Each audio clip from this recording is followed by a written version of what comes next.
I want to introduce our third and last speaker for tonight, and we're going to switch out the computers. I just want to get the introduction correct. Kристи, this lovely young woman, is a Palestinian who had to flee her country, which is in the West Bank in Palestine, due to the lack of human rights and freedom of speech. She's here tonight to share a personal experience with the Palestinian Authority in regards to what we've been hearing tonight. So this is Kристи. Please come up. We're just going to set up the computers.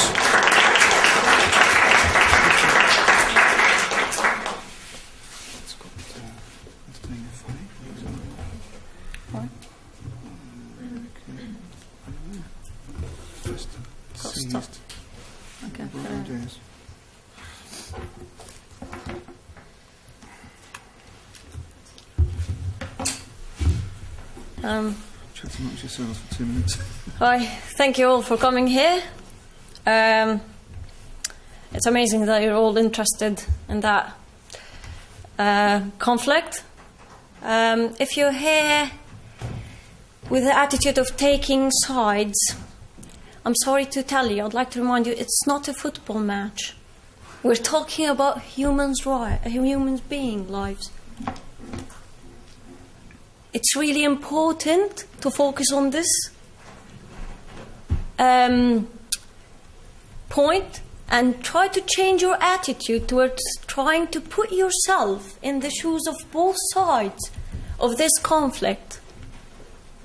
So, hoping that you might try to understand the devastation and the experiences of these peoples and the realities. That might give you some reality check. I hope that. So, I'm going to start with my personal experience to try to dig deeper in a way, try to explain to you the reasons behind why things happen there. Because you need to understand why things happen. I'm sorry, I hope you understand my Palestinian British accent. Well, I was born in the first Intifada. Intifada means uprising. And we had after the end of that first Intifada, we had a very peaceful, beautiful period of time where all Arabs, Jews, Muslims, Christians lived with each other peacefully, and it was beautiful. Till I became 11 years old, and it was the year of 2000 when the second Intifada started. Great, it's back on. Yeah. Why isn't it? Okay. No. So, okay. Now, the second Intifada started. Because of the location of my house, it was just in front of a holy place for the Jews. So, my people, Palestinians, started attacking that holy place for the Jews day and night. During the daytime, they used to throw rocks and some bombs. During the night time, they used to shoot, knowing that there were Palestinian civilians living in that area as well. What we've noticed during that period of time is that there were children throwing rocks and fighting as well as adults. So we had children being used as fighters.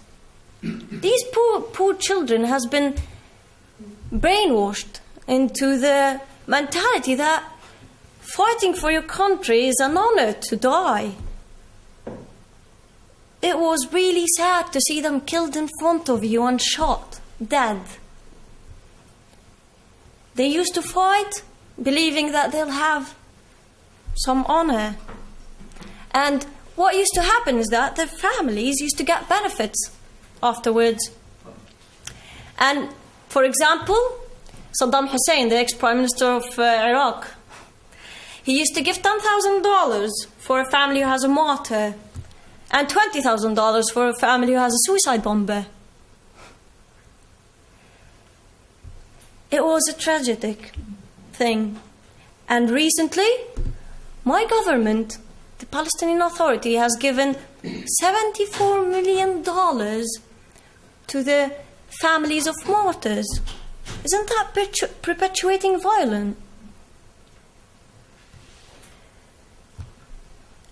And sadly, as we can see, these are the reasons, and these are Palestinians themselves that will tell you that these are the reasons behind why these people and why these children put their lives on the line of fire and die.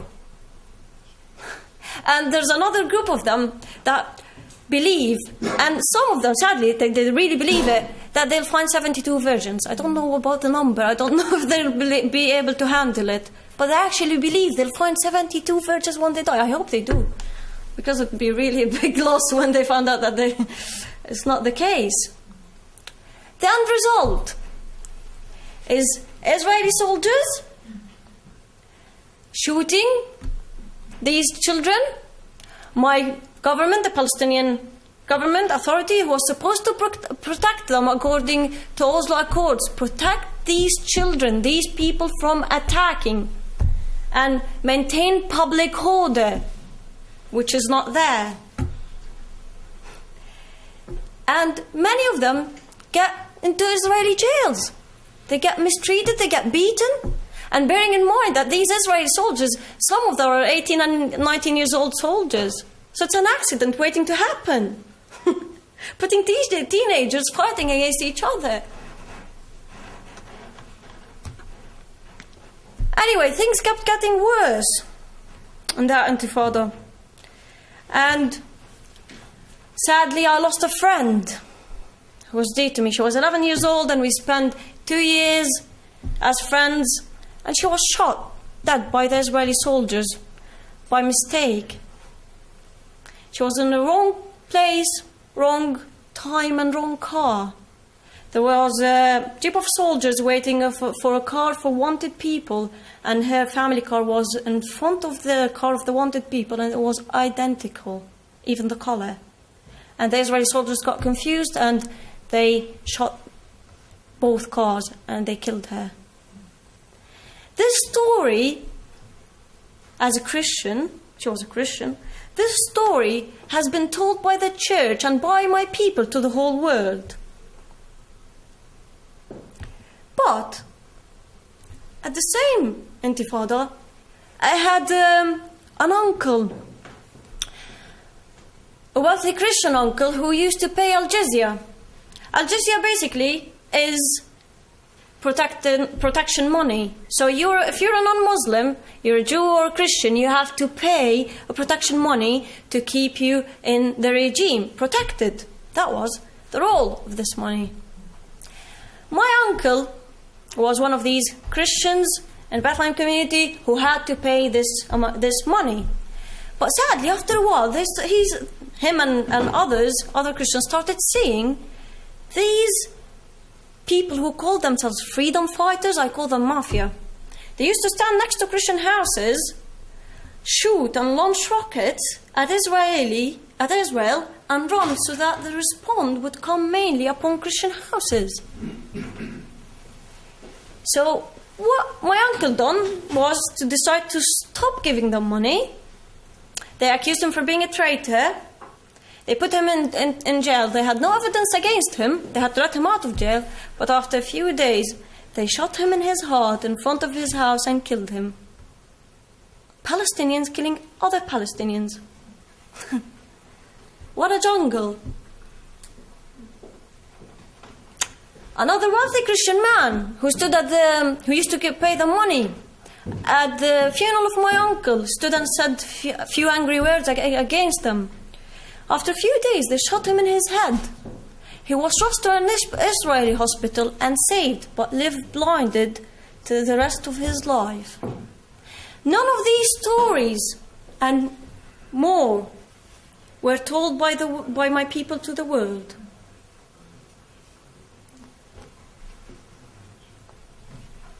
At the Intifada, the number of Christianity started decreasing big time, sadly. And I probably heard that so many people would tell you that the major factor is the Israeli occupation. Well, I believe in facts and statistics. If we look at the percent of Christianity in Bethlehem area, it was 81%. And after the Israeli occupation, it got into 85%. It actually increased. It decreased after after the two intifadas and the rising of the PLO and the radical group Hamas. If the reason and the major factor is the Israeli occupation, why is it affecting the number of Christianity only? Hence our population growth is 2.2% annually.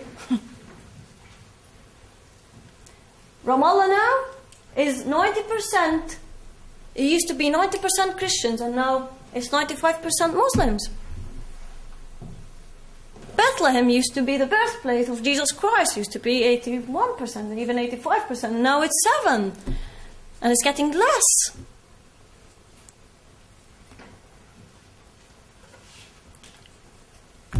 Things kept getting worse through that intifada. And a series of suicide attacks, deadly suicide attacks, were done by my people, sadly, against Israel civilians. And even killed Palestinians. These people used to put bombs on themselves and kill themselves and others. It was horrible. And what happened afterwards is that on the year of 2002, and it was Yom Kippur, it was the Passover in one of Netanyah's hotel. A suicide bomb happened. A suicide attack happened, and it killed so many Jews. I don't remember the number. And after that, Israel decided to put the wall. I was young at that time, and all I remember was going to school and coming back in one day, finding the wall surrounding my house from three sides, making it the only unique house in West Bank and Gaza with that particular situation. We lost our businesses. Our life got destroyed, having a wall in front of you, surrounding your house, in an isolated area. We have 4 cameras filming us 24/7. I used to joke with my family members, if you find your video on YouTube having a shower, no, it's one of these cameras. I hope they haven't researched it, but if you look at this picture, it's this is my house, and this is how far it is. It should have been closer. And I have a grandmother that can't walk properly, and it would have been an issue to get her into the house. But while digging to build the wall, they found the sewage pipes. So I used to joke we were saved by the sewage. They had to put it a bit further.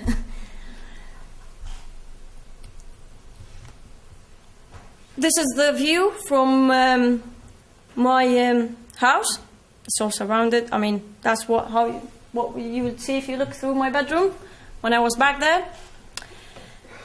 The wall was built on 8.5% of Palestinian lands, especially around Bethlehem area. And it took so many Christian lands, mostly. I have an auntie who lost lots of lands. But if you ask me a simple question now, if you were the Prime Minister of Israel, would you put that wall up? My answer would be yes, bearing in mind I was one of the most people who was affected by this wall. Because it stopped my people killing themselves and blowing themselves up from the first place. And I care for people, not for concrete.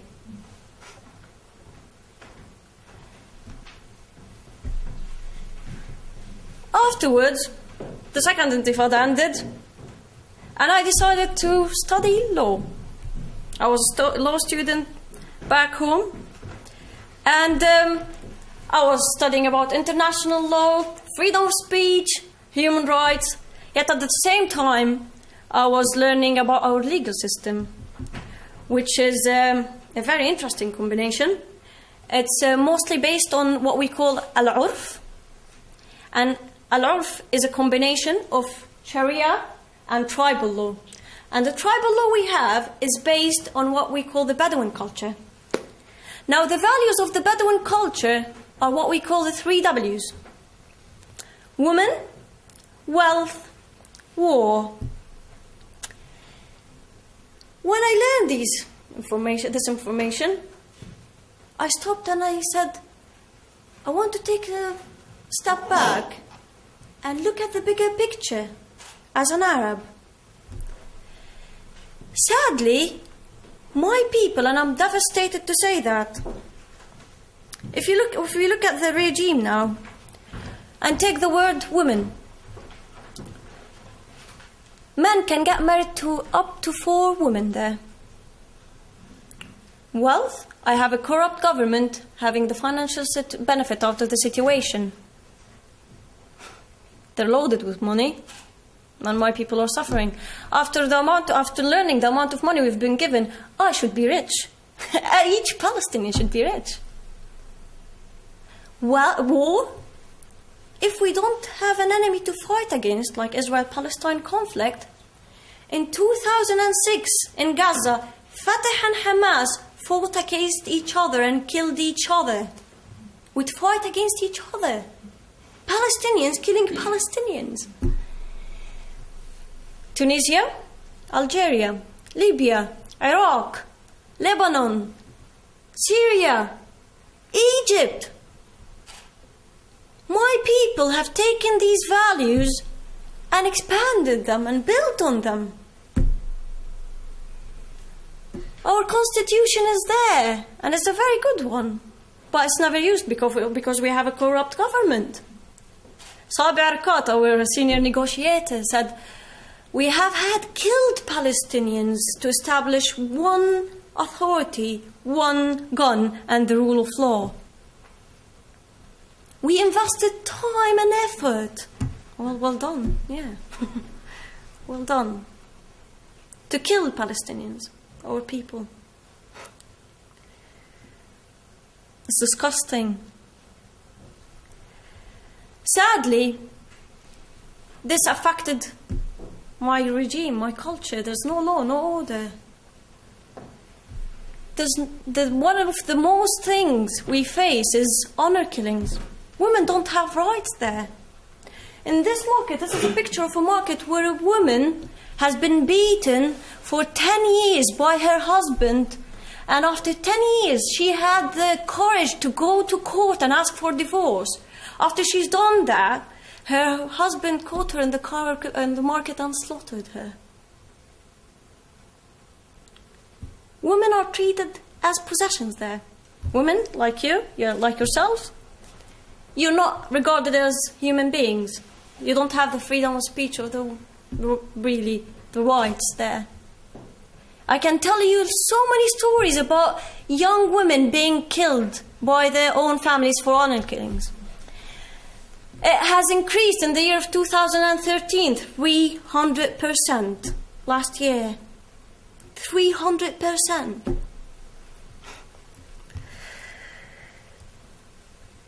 They get sexually harassed walking in the streets. I used to get sexually harassed going to university. Used to get to university and then turn around feeling disgusted, like almost walking in a zoo between animals. Sometimes I get home, sitting in a minibus, having people touching me.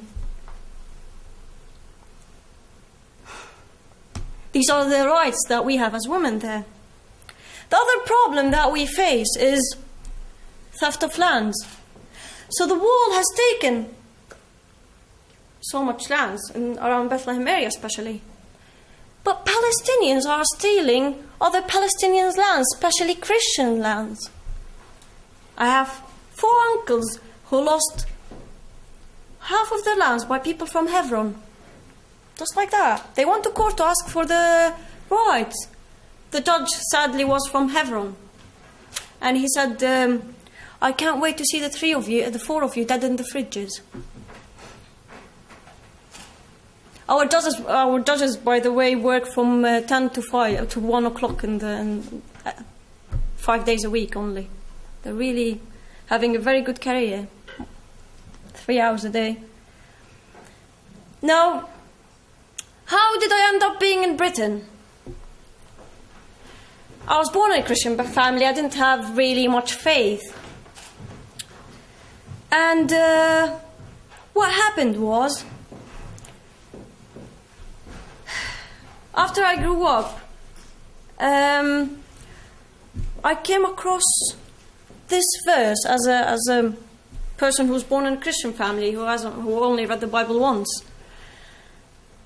And that verse challenged me to the core.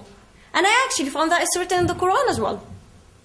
I said, oh, that is really bizarre.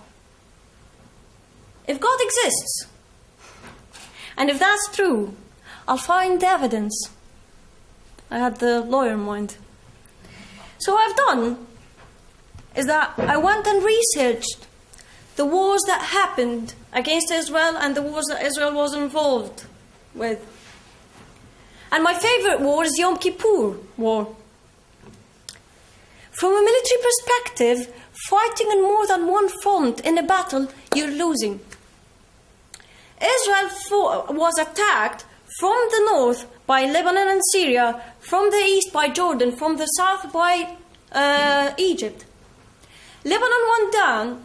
Israel had 150 tanks, and Syria had 1,400 tanks. From the south, Israel had 500 soldiers on duty, and Egypt had 80,000 soldiers on duty. And Israel won and took more lands. That wasn't them being superheroes, that was God's plan God's hand for me. That was an evidence. After learning that, I decided, well, I have freedom of speech, I have human rights, I want to exercise that and share my beliefs.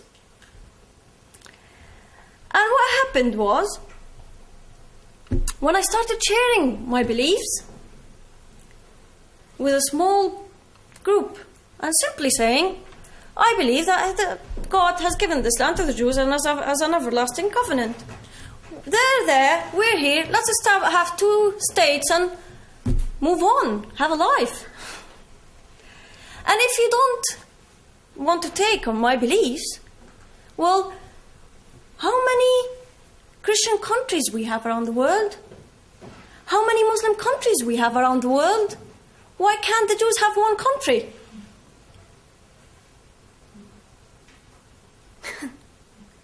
A very simple take. After I had the first gathering with my people around your age, after 24 hours, I had a phone call by one of my family members and he asked to meet me. And the first thing he said when he met me was, I have a bullet. I have a gun. It's only a bullet. I'll put it in your head and end your life.